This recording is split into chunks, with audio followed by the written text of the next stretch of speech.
a lo que es el orgullo, porque es precisamente del tema que vamos a estar hablando hoy. Recordemos que la semana pasada comenzamos a ver 3 desafíos que todo discípulo de Cristo, todo cristiano deberá enfrentar durante el resto de su vida aquí en la tierra, antes de que Cristo venga por nosotros. Esa será una lucha que tendremos constantemente. Hay 3 áreas con las que vamos a estar lidiando constantemente. Y esas 3 áreas la comenzamos a ver la semana pasada. Vimos la primera, que es la incredulidad. Constantemente tenemos que lidiar con eso. Pero otra área con la que tenemos que lidiar es el orgullo. En una ocasión cuenta una fábula. Obviamente sabemos que las fábulas no son historias reales, no, como bien sabemos, se toman animales y se le da personalidad y todo lo demás. Pero cuenta una fábula que en una ocasión había un venado que llegó a una fuente de agua cristalina en la cual podía ver su propio reflejo. Y cuando el venado está allí y logra ver su propio reflejo, se maravilla de sus grandes cuernos y dice para sí mismo: wow, pero es cierto lo que dice la gente. Yo supero a todos los demás animales. Mira cuán majestuoso lucen mis cuernos, y se enorgullecía de eso. A la misma vez miró sus patas y dijo: wow, pero qué delgadas y largas y feas son mis patas. De repente ve a un león que sale a su encuentro y de un momento a otro el venado comenzó a correr. Logra escapar, cuenta la fábula, logra escapar del león. Sin embargo, pasó por unos matorrales o por un lugar lleno de malezas y sus cuernos se quedaron enganchados de esto. Allí quedó atrapado hasta que el león pudo llegar y devorarlo. Fíjense, hermanos, las patas que tanto despreciaba son las que le salvaron la vida, pero los cuernos de los que tanto se enorgullecían son los que se la quitaron. Y constantemente así es el orgullo, frecuentemente así es el orgullo. Vemos que nos hace creernos cosas, pero al final nos termina haciendo daño. Esas cosas por las que nos enorgullecemos frecuentemente son las que nos hacen perder lo que vale, lo que verdaderamente importa. Y cuando vamos a la Biblia vemos que el orgullo no es una lucha de algunos, sino una lucha de todos. Y los discípulos no fueron la excepción. Si leemos nuestro pasaje de hoy, Lucas capítulo 9, versículo 46 al 48 específicamente, dice así: y comenzó una discusión entre ellos, entre los discípulos, sobre quién de ellos sería el mayor. Entonces Jesús, sabiendo lo que pensaban en sus corazones, tomó a un niño y lo puso a su lado. El que reciba a este niño en mi nombre, les dijo, me recibe a mí. Y el que me recibe a mí, recibe a aquel que me envió. Porque el que es más pequeño entre todos ustedes, ese es grande. Fíjense la lucha que los discípulos aquí están enfrentando. Y es la lucha que todos tenemos que lidiar. El deseo de ser grande. Los discípulos no fueron la excepción. Dice el versículo 46, comenzó una discusión entre ellos sobre quién de ellos sería el mayor. Ahí están los discípulos hablando, discutiendo sobre cuál de ellos sería el mayor. No que yo soy, no que sería yo, no que sería tú, no porque sería yo, porque yo soy uno de los 3 más cercanos. Nosotros estuvimos en la montaña a la cual ustedes no fueron y no le podemos contar lo que vimos allí. Eso nos toca a nosotros. No, somos nosotros 2 porque somos primos de Jesús. ¿Quién sabe todas las cosas que se decían, pero discutían acerca de quién sería el mayor? Recuerden que para ellos Cristo no va a ir a morir. Eso es algo que ellos no quieren aceptar. Cristo se lo acaba de decir en los versículos anteriores otra vez, por segunda vez, y aún así ellos no quieren entenderlo. Ellos se aferran a la idea de que Jesús vino en aquel momento a liberarlos del imperio romano y a reinar. Y ellos están hablando de quién sería el primero. También recordemos que en una ocasión 2 de esos discípulos le piden a su madre que intervenga con Jesús y le pida que ellos se sienten uno a su derecha y otro a su izquierda, posiciones de cercanía al poder. Eso era lo que buscaban esos discípulos, poder, gloria, renombre, y hablaban sobre quién de ellos sería el mayor. Y esta es un deseo que se encuentra en el corazón de todo pecador. Todos nosotros, usted también, todos nosotros anhelamos ser más grandes que otros, anhelamos ser superior a otros o nos creemos superiores a otros, nos creemos mayores o más importantes que otros. Y es que usted tal vez esté pensando, no, yo no soy así. Permítame decirle, el orgullo es muy engañoso, es muy sigiloso, sabe operar de forma que nosotros podamos pensar que nosotros no lo tenemos. De hecho, el orgullo frecuentemente es uno de esos pecados que nosotros vemos con facilidad en el otro, pero que se nos dificulta o es imposible verlo en nosotros sin ayuda de un tercero, sin ayuda de alguien fuera de nosotros que venga y diga, no, tú eres un orgulloso, tú no eres humilde como tú crees que eres. Y es que, hermano, la naturaleza del orgullo es tan compleja. Por ejemplo, el orgullo nos autoengaña. Yo no sé si usted se ha fijado, pero el orgullo hace que la persona se crea que es superior a otros, nos creemos superiores a los demás, sin embargo, a la misma vez queremos ser superiores a los demás.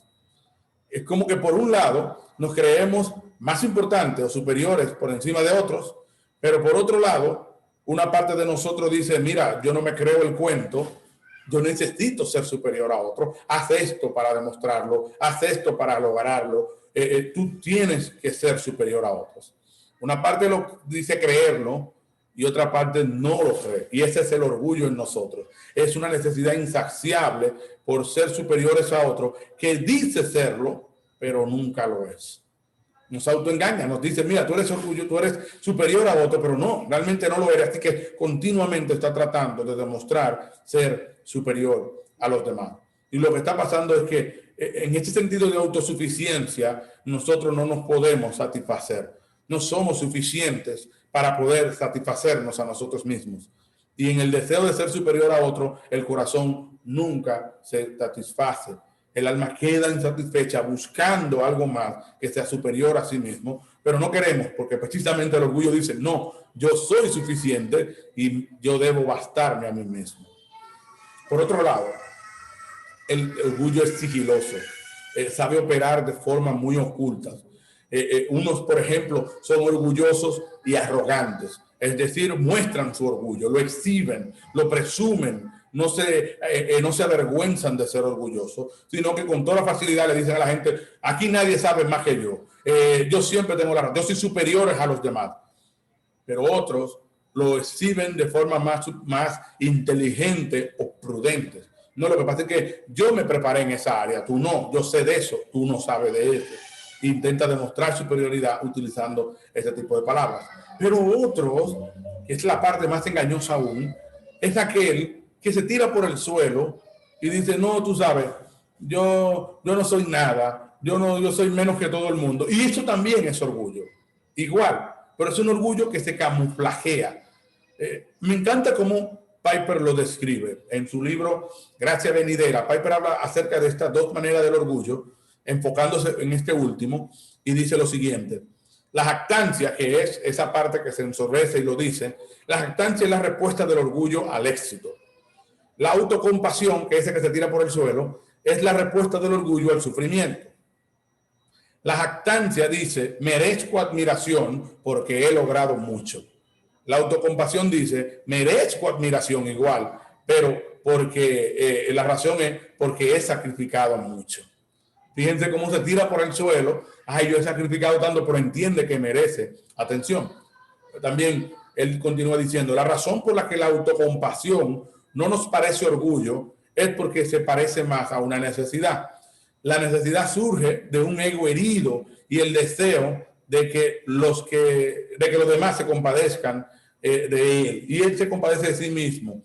Eso realmente lo que está buscando es que los demás lo vean como un indefenso, como un héroe.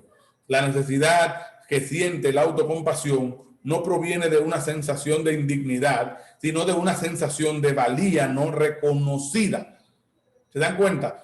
La humildad dice, yo soy indigno, yo no valgo esto, realmente sin Cristo yo no valgo nada. El orgullo dice, yo valgo, pero no estoy valorado. Yo soy digno de eso, pero no lo recibo. Soy maltratado y no merezco ser maltratado. Soy menospreciado y merezco ser alabado. ¿Entienden? El orgullo puede actuar tirándose por el suelo, pero es por la sensación de que merece más de lo que está recibiendo. Es esa autocompasión, es un orgullo herido, no más que eso. Por otro lado, el orgullo también es sigiloso porque muchas veces cuando estamos viendo orgullo en otro y nos molesta, la razón de eso es el orgullo en nosotros. Por ejemplo, vemos a alguien que es prepotente, que lo dice y que lo hace alarde de sus virtudes y nosotros decimos que orgulloso y nos cae mal esa persona. Pero muchas veces lo que está pasando realmente no es que yo desprecio el orgullo como tal, sino que yo desprecio el hecho de que él se cree superior a mí. Y como yo soy el gran yo soy, nadie se puede sentir superior a mí. Porque yo soy la cuarta persona de la Trinidad y no tolero que alguien se sienta superior a mí. Ese es como actúa el orgullo. Se cree que es la cuarta persona de la Trinidad, que es el centro de la tierra y que todo gira alrededor de él y que nadie puede sentirse superior a él porque eso lo insulta, porque solo él puede ser superior a los demás. Pero igual, el orgullo también tiene otra cosa, y es que hace que nosotros midamos nuestra valía, nuestro valor en comparación con otros. Y constantemente el orgullo tiene que ver con competir con otros.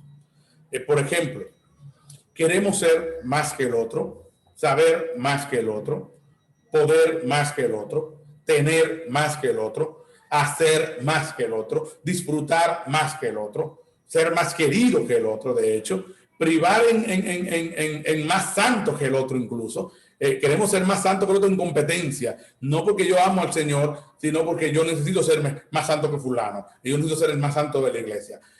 O queremos servir para impresionar a otros. Oramos, predicamos para que otros nos vean y que otros tengan una buena impresión de nosotros. Queremos que se nos perdone lo que a otros no se les perdonan, porque yo sí merezco el perdón, el otro no merece el perdón. Yo no perdono a ese otro lo que me hizo, porque él no se lo merece, pero cuando soy yo que lo hago, yo entiendo que a mí hay que perdonarme, porque yo merezco ese perdón. Así es el orgullo.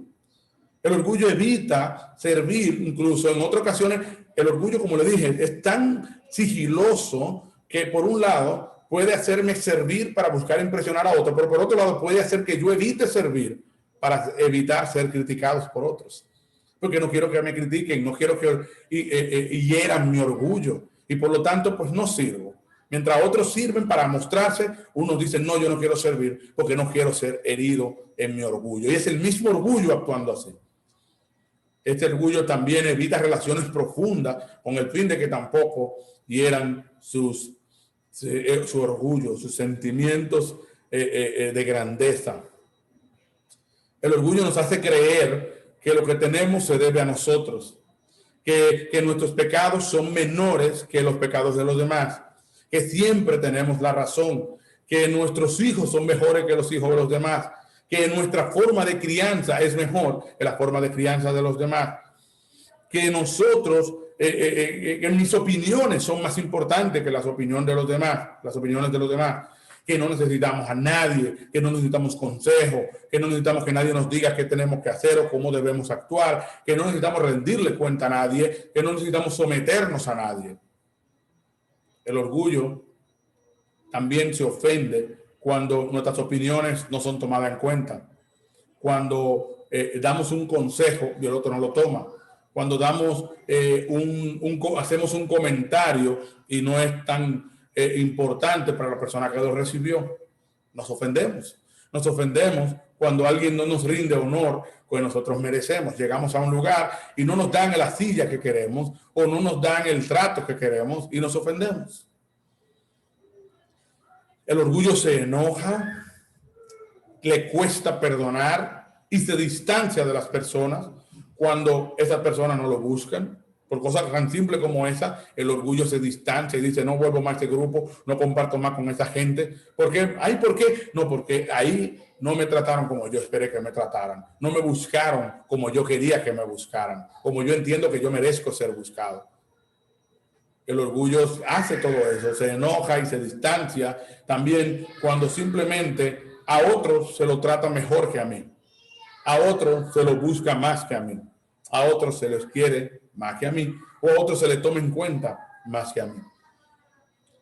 El orgullo le molesta que otros le hagan daño y muchas veces con la misma cosa que le ha hecho a otro. Yo he hecho daño a otro, pero eso no es tan grave. Este me lo hace a mí y ya, me distancio de ti, me alejo de ti, pero yo también he hecho la misma cosa. Hermano, el orgullo es tan malo, tan perverso. El orgullo nos aleja de Dios también.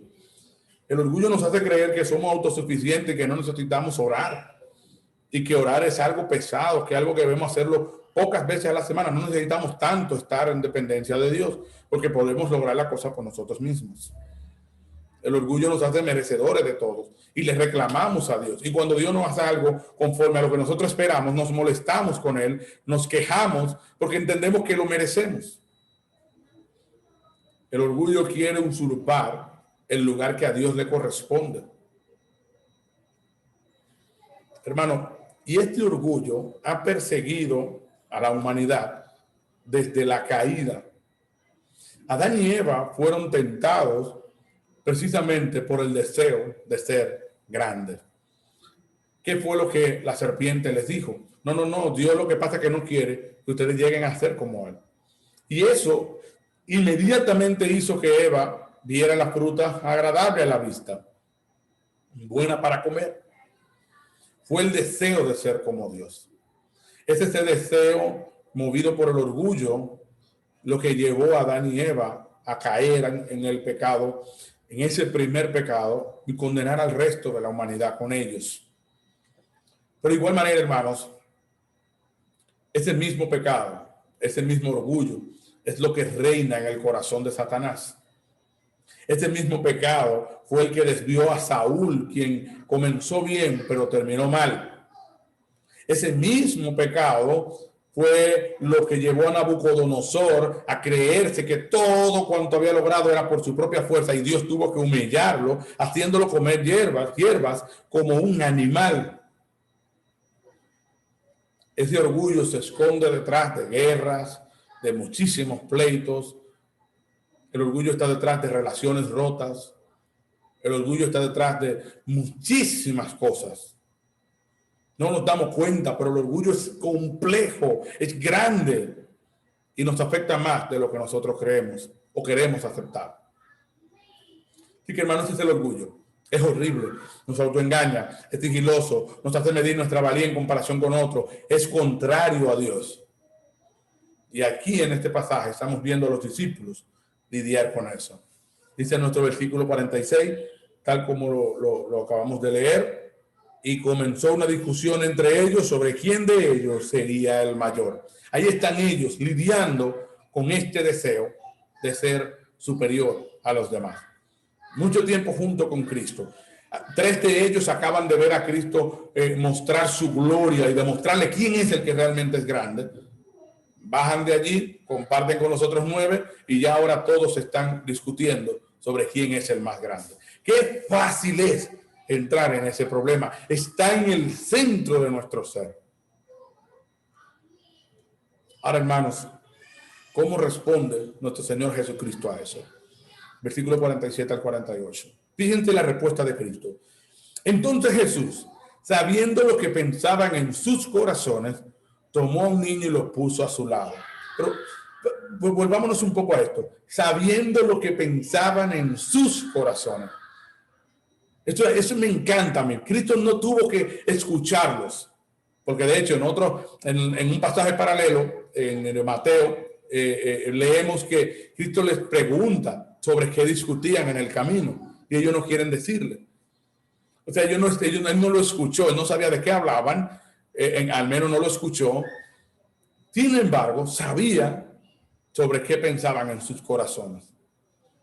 Hermanos, yo no sé si usted se ha dado cuenta, pero nosotros albergamos pensamientos horribles en el corazón, en la mente, que nunca compartimos con nadie y que no nos atrevemos a decir. Ninguno de nosotros se atrevería a que exhiban en una pantalla en grande en la iglesia o en algún lugar y lo pusieran allí y exhiban todos nuestros pensamientos en video. Ninguno de nosotros quisiera que eso pasara. porque pensamos cosas horribles. En el corazón se conciben pensamientos perversos, arrogantes, presumidos. Allí nosotros pensamos cosas de las que nosotros mismos nos avergonzamos. Cuando Cristo le hace esa pregunta a ellos sobre qué hablaba, sobre qué discutían, el texto dice que ellos no querían, no se lo dijeron porque se avergonzaban. Ellos tenían vergüenza de lo que estaban discutiendo. Y muchas de las cosas que nosotros pensamos son peores y nos avergonzamos de ellas. Y de seguro que los apóstoles tenían pensamientos así. Y allí estaban discutiendo, pero yo estoy casi seguro que en esa discusión no salía todo lo que pensaban, sino que obviamente trataban de espiritualizar algunas de esas cosas. No, lo que pasa es que yo he estado más con él y por eso yo tengo que estar en el primero. No, fíjense muchachos, yo tengo más cualidades de liderazgo y tal vez por eso tengo que hacerlo. El liderazgo no es fácil, señores, esto pasa y seguro que no discutían diciendo todo lo que pensaban, sino tratando de disfrazar esos pensamientos con palabras loables. Y usted seguramente entenderá lo que es eso, porque hay gente que no quieren servir en un área que ellos consideran inferior y lo que hacen es que dicen, no, yo no sirvo ahí porque Dios no me ha llamado a eso. Mi llamado es tal cosa. Y quieren hacerlo sonar espiritual, pero es un orgullo horrible que hay allí de que no, a eso yo no me rebajo. Lo mío es estas cosas aquí altas. Y de seguro que así estaban los discípulos, me lo puedo casi imaginar. A ellos discutiendo, sin embargo, Cristo conoce lo que ellos piensan en el corazón, en lo más profundo de su ser. Cristo conoce esos secretos sucios de los pensamientos de ellos, que no están diciendo, Cristo lo conoce. O sea, hermano, que Cristo supiera lo que pensaban en su corazón es peor que si Cristo oyera lo que ellos estaban diciendo. Pero Cristo sabía lo que ellos pensaban. Y esto me encanta, porque sabiendo eso, ¿cómo actúa Cristo? Sabiendo lo que pensaban en sus corazones, tomó a un niño y lo puso a su lado. Entonces dijo, el que reciba a este niño en mi nombre, me recibe a mí. Y el que me recibe a mí, recibe a aquel que me envió. Porque el que es más pequeño entre todos ustedes, este es grande. Qué imagen tan hermosa. Cristo siendo glorioso, Cristo siendo el todopoderoso, que lo sabe todo, que sí está por encima de todo el mundo, que sí es superior a todo el mundo. El Rey de Reyes y Señor de Señores, dándole lección de humildad a sus discípulos. Lo que Cristo dice allí es poderoso. Usa una imagen muy fuerte. Cuando él dice, tomó un niño y lo puso a su lado, el texto dice que tomó un niño y lo puso a su lado, y él entonces dice, el que reciba a este niño en mi nombre, me recibe a mí. Esto no está diciendo cualquier cosa. Para que podamos entender, en la cultura grecorromana, en aquellos tiempos en que Cristo dijo eso y los discípulos los escucharon, los niños eran considerados seres sin poder alguno, sin estatus, sin derechos, eran considerados los más insignificantes y desechables de las personas. No es como hoy en día, que los niños son muy protegidos y un niño vale más que un adulto en un sentido. Porque si nosotros vamos en una vía y hay que salvar a alguien, todos intentamos proteger al niño y salvar al niño antes que al adulto. Es más importante, nosotros lo protegemos más. Pero en aquellos tiempos eso no era así. Los niños eran tenidos como poca cosa, quítense del medio. Por eso los apóstoles trataban de apartarlo de Cristo y Cristo le dice que lo dejen venir a él. Porque hay lección allí. Hay una lección muy importante en el hecho de que Cristo tome a un niño y lo ponga a su lado. Está tomando lo que culturalmente era visto como lo peor, lo más débil, el ser más dependiente que podía haber, porque un niño siempre depende de un adulto. Y Cristo está tomando a eso como una ilustración perfecta de cuáles son el tipo de gente que están con él. Los acerca así y le dice a su discípulo, el que recibe a este niño, me recibe a mí, y el que me recibe a mí, recibe al que me envió, recibe al Padre. O sea, esto viene desde arriba. Y el que recibe a este niño nos recibe a nosotros en un sentido. Y luego explica por qué. Y dice, porque el que es más pequeño entre todos ustedes, ese es grande. Cristo les está diciendo con eso, reciban, en un sentido de que recibanlo en mi nombre, es como, trátenlo como si fuera yo, recíbanlo en mi nombre, aquel que es considerado el más débil, lo más despreciable. Porque este que es considerado lo más despreciable, realmente, mientras más pequeño es, más grande es. la lógica del reino, la lógica de cómo Dios ve las cosas. Aquello que nosotros consideramos menos, más despreciable, menos importante, estas personas pudieran ser la más importante. Y no perdamos la idea aquí. No se trata de que las personas más pobres o menos pudientes, esos son más importantes. No, porque estamos hablando aquí de orgullo. Sino aquellos que son más humildes, aquellos que dependen más de Dios, aquellos que no están buscando ser más grandes que otros, sino que se ven a sí mismos y reconocen su bajeza y entienden que no son más grandes que nadie, sino que son los peores de los pecadores. Esos son los más grandes en el reino de Dios. En el reino de Dios, el orgullo es despreciable, pero la humildad es una gran virtud. Es algo loable, es algo bueno. Y Cristo con esto les está diciendo, sean humildes, no sean orgullosos. Dejen de estar discutiendo sobre quién es el mayor y concéntrense en ser como este niño, que culturalmente es visto como lo peor. Sean eso, sean lo peor en ese sentido. Humíllense, rebajen, reconozcan que ustedes realmente no son nada. Bueno, a nosotros nos encanta vivir comparando gente y decir, este es grande, este es pequeño, este es un gran hombre, este es un simple mortal. Nosotros nos encanta hacer eso, pero cuando hacemos eso, lo que estamos haciendo es distorsionar la imagen de Dios en todos los seres humanos. Todo el mundo es creado a imagen y semejanza de Dios. Todo el mundo es igual en dignidad. No importa quién sea, qué haya hecho, es igual en dignidad para Dios. Y cuando el Señor agarra y toma a este más pequeño, como dice un comentarista, cuando el más pequeño es el mayor de todos, entonces todos somos importantes y la búsqueda de grandeza es innecesaria. Ciertamente, para el creyente la verdadera grandeza está en la humildad. ¿Por qué? Porque con eso nos parecemos más a Cristo. Fíjense, Cristo no lidiaba con el orgullo, por eso a Cristo no le importaba si lo veían de una manera o de otra. Él no tenía que demostrar nada a nadie, ni andaba buscando, dice, yo soy el mayor, no tenía que hacer esto. Porque él sabe quién es él. Y él es humilde.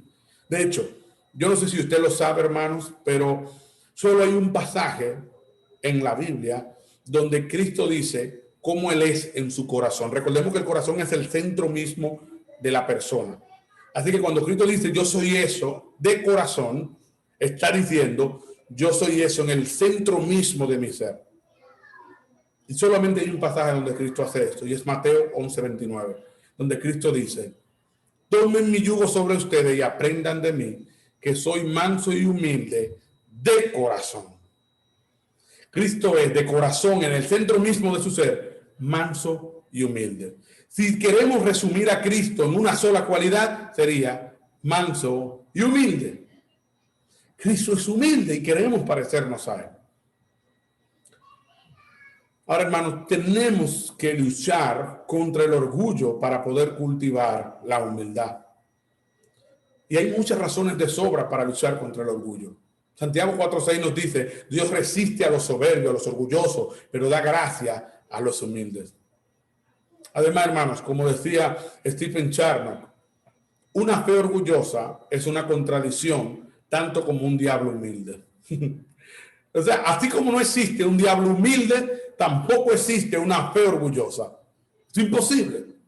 Y nosotros tenemos que procurar ser discípulos de Cristo humildes y recibir al que es menor. Y como dijo Cristo, el que es menor entre ustedes es el mayor. Tenemos que comenzar a pensar de acuerdo a la lógica del reino, valorar la humildad y no estar comparándonos con otros, midiendo nuestro valor con otros, protegiendo nuestro orgullo, nuestro deseo de ser superior a otro. No, y morir a eso y que solamente grande sea nuestro Dios. Pero quiero terminar dándoles algunos tips o algunos consejos de la misma Biblia sobre cómo luchar contra el orgullo, remedios contra el orgullo. El primer remedio contra el orgullo, mis hermanos, y créanme, mis hermanos, yo no estoy diciendo esto como alguien que ha vencido esa lucha. No, de hecho, este sermón fue uno de los que se me hizo más fácil de escribir por el simple hecho de que de orgullo sé yo. Si de algo me puedo enorgullecer es de que soy un gran orgulloso, un experto en la materia, en el sentido, hermanos, de que tengo tanto tiempo luchando con eso, luchando con el orgullo, luchando con el orgullo, luchando con el orgullo, que he podido ir entendiéndolo. Y obviamente sigo luchando con él y seguiré luchando con él. No sé cuándo podré despojarme de este grave pecado. Así que mis hermanos, no lo vean como que quien lo está diciendo ya lo superó. No, como les he dicho antes, yo no los estoy mandando a bañar porque ya me bañé, o no los estoy mandando a bañar sin bañarme. Los estoy mandando a bañar mientras me baño. Entonces, lo único que estoy haciendo es compartiendo con ustedes tácticas de la misma guerra en la que estoy peleando con ustedes, la misma lucha que estoy lidiando a la par con ustedes. Y este es el primero. Reconozca el orgullo. Es necesario reconocerlo. Ningún pecado no confesado podrá ser perdonado. Si queremos que un pecado sea perdonado por Dios, tenemos que confesarlo. Tenemos que reconocerlo. Y para confesarlo necesitamos reconocerlo. No es que yo le voy a decir a Dios, sí, soy orgulloso, mientras sigo pensando que soy la persona más humilde que hay sobre la faz. No. Es que yo tengo que llegar a esa conclusión y entenderlo. Yo lucho con un deseo de grandeza. Se reconozca su orgullo, hermano. Lamentablemente, el orgullo es el pecado más cometido y menos confesado. Decía el pastor Otto en una ocasión que en sus tantos años, sus 20 y pico de años que tiene pastoreando y dando consejería por horas semanales, nunca he escuchado a nadie que fuera a la consejería a decir, vengo a buscar ayuda porque lucho con el orgullo. Sí, buscamos ayuda por cualquier otro pecado, menos por ese. Ese es el pecado del que casi nadie es consciente y del que todos padecemos. Entonces reconózcalo, lidie con él, confróntelo. Recuerde esto, el orgulloso se cree humilde, pero el humilde reconoce su orgullo. Se cree orgulloso. No es que se cree orgulloso a la falsa, sino porque lo reconoce. Por eso cambié la frase, pues reconoce su orgullo. Segundo tips, luego de reconocerlo, gloríese en Dios. Deje de estar gozándose en sus grandezas o tratando de buscar satisfacción en quien usted es por encima de otros, y busque satisfacción en quien Dios es por encima de todos. Hermano, en su libro Gracia Venidera hay una parte donde John Piper, explica cómo cada pecado es una búsqueda de algo fuera de Dios. Y él dice lo siguiente: la incredulidad es apartarse de Dios y de su Hijo para buscar satisfacción en otras cosas. La lujuria es apartarse de Dios para encontrar satisfacción en el sexo. La amargura es apartarse de Dios para encontrar satisfacción en la venganza. La impaciencia es alejarse de Dios para encontrar satisfacción en su propio plan de acción ininterrumpido. Y el orgullo es apartarse de Dios específicamente para tener satisfacción en uno mismo. Eso es el orgullo. Uno se aparta de Dios para encontrar satisfacción en uno mismo. Hermanos, y esto no es una idea de Piper. Cristo dijo en Juan capítulo 5, versículo 44, le dijo a los fariseos, ¿cómo pueden creer cuando reciben gloria los unos de los otros y no buscan la gloria que viene del Dios único? Fíjense esto. Ustedes no buscan la gloria del Dios único. ¿Por qué? Porque ustedes se la pasan buscando la gloria uno con el otro. Son antagónicas ambas glorias. O yo busco la gloria de Dios o yo busco mi propia gloria. Pero ambas cosas a la vez son imposibles. Hermanos, tenemos que comenzar a buscar la gloria de Dios y dejar de buscar nuestra propia gloria. Si queremos luchar con el orgullo, entonces tenemos que hacerlo al revés. Recuerden que el orgullo es me aparto de Dios para buscar satisfacción en mí mismo. El remedio entonces contrario es me aparto de mí mismo para buscar satisfacción en Dios. Ahora, ¿cómo podemos deleitarnos más en Dios? Fácil, el Señor nos lo dice en Jeremías capítulo 9, versículo 23 al 24. Y este es el tercer tips. Busque conocer a Dios y tener comunión con Él. Fíjense lo que dice Jeremías 9, 23 al 24. Así dice el Señor, no se gloríe el sabio de su sabiduría, ni se gloríe el poderoso de su poder, ni el rico se gloríe de su riqueza. Pero si alguien se gloría, gloríese de esto, de que me entiende y me conoce. Pues yo soy el Señor que hago misericordia, derecho y justicia en la tierra. porque en estas cosas me complazco, declara el Señor. Fíjense, hermanos, 3 luchas, 3 tentaciones que van a guiar al cristiano o a cualquiera a enorgullecerse y encontrar satisfacción en sí mismo. La sabiduría, cuánto sé, cuánto conozco, es una de las áreas en las que la gente tanto se enorgullece. Ah, yo sé más que tú, yo sé más que esto, yo tengo este doctorado, yo tengo una maestría, yo tengo una ingeniería, yo tengo una licenciatura, yo soy tal cosa. En ese conocimiento nos enorgullecemos. Es una de las cosas que nos tienta a dejar de buscar satisfacción en Dios para buscarla en nosotros mismos, en cuanto sé. Pero lo igual lo hace el poder. Yo puedo hacer esto, yo tengo esta posición, yo estoy por encima de fulano aquí, y eso nos hace sentir que somos mejores que otros y encontrar gozo en nosotros mismos. Y por último, la riqueza.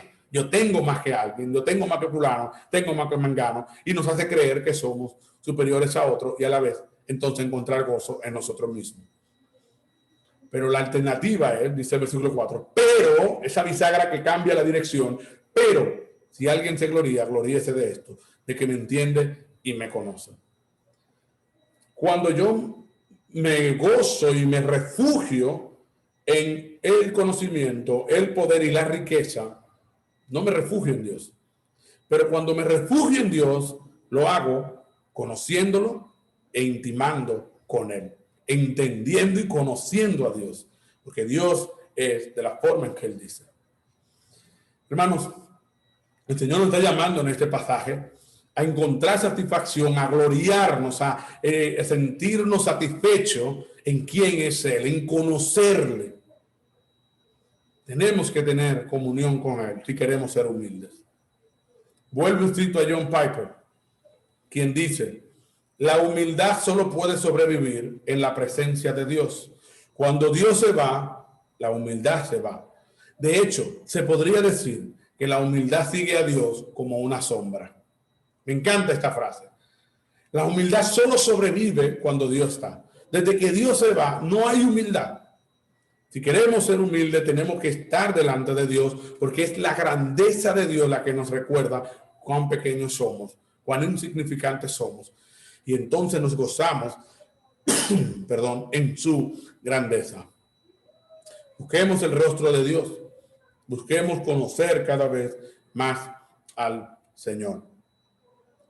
Y por último, cuarto y último consejo: aférrese a la palabra de Dios. Y usted me dirá, ¿por qué? ¿De qué sirve aferrarme a la palabra de Dios? Bueno, Deuteronomio capítulo 8, versículo 11 al 17, el Señor le dijo lo siguiente a su pueblo antes de entrar a la tierra prometida. Él les dijo: cuídate de no olvidar al Señor tu Dios. ¿Y cómo me voy a cuidar de no olvidar al Señor mi Dios? ¿Cómo? Dejando de guardar sus mandamientos. Así me voy a olvidar de Dios. ¿Cómo me voy a olvidar del Señor? Dejando de guardar sus mandamientos, sus ordenanzas y sus estatutos que yo te ordeno hoy. O sea, que la forma en que no me voy a olvidar de Dios es guardando sus mandamientos, sus ordenanzas y sus estatutos. Luego dice versículo 12. ¿Por qué tengo que cuidarme de no olvidarme de Dios? Versículo 12. No sea que cuando hayas comido y te hayas saciado y hayas construido buenas casas y habitado en ellas, y cuando tus vacas y tus ovejas se multipliquen y tu plata y oro se multipliquen y todo lo que tengas se multiplique, entonces tu corazón se enorgullezca y te olvides del Señor tu Dios, que te sacó de la tierra de Egipto, de la casa de servidumbre. Él te condujo a través del inmenso y terrible desierto con sus serpientes abrasadoras y escorpiones, tierra sedienta donde no había agua. Él sacó para ti agua de la roca de pedernal.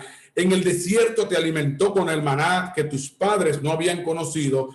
¿Para qué? Para humillarte y probarte y para finalmente hacerte bien. No sea que digas en tu corazón: mi poder y la fuerza de mi mano me han producido esta riqueza.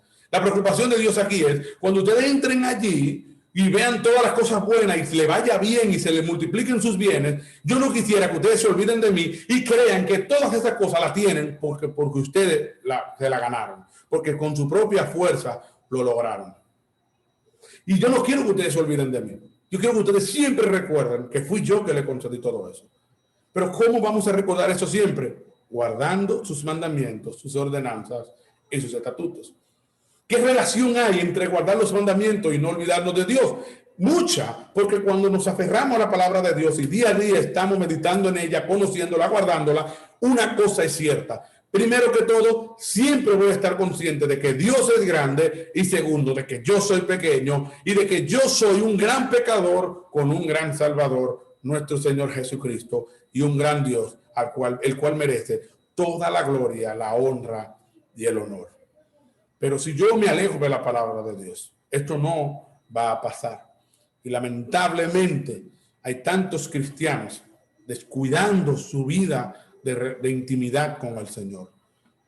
Y yo sé que usted tal vez pensará, pero usted insiste demasiado en eso. Si hay una cosa que usted predica una y otra vez, es esa bendita cosa, que leamos la Biblia, que estudiemos la Biblia, que meditemos la Biblia, que estemos ahí. ¿Cuántas veces usted nos va a decir eso? Todas las veces. Yo, mientras pueda predicar, que hoy aún estoy un poco ronco, lo estoy haciendo, pero mientras pueda predicar, voy a continuar diciéndoles eso, hermano. Porque yo mismo lucho con eso y sé que eso es verdad y tenemos que día a día buscar más al Señor. Este es el llamado de Dios. Los profetas del Antiguo Testamento, una y otra vez Dios los envió a decirle a su pueblo que se volvieran a Él. Su pueblo no hizo caso y luego pagó las consecuencias. Hermanos, busquemos al Señor, refugiémonos en Dios, deleitémonos en Él y más porque Cristo murió en la cruz para concedernos ese gran privilegio. Vamos a orar, mis hermanos.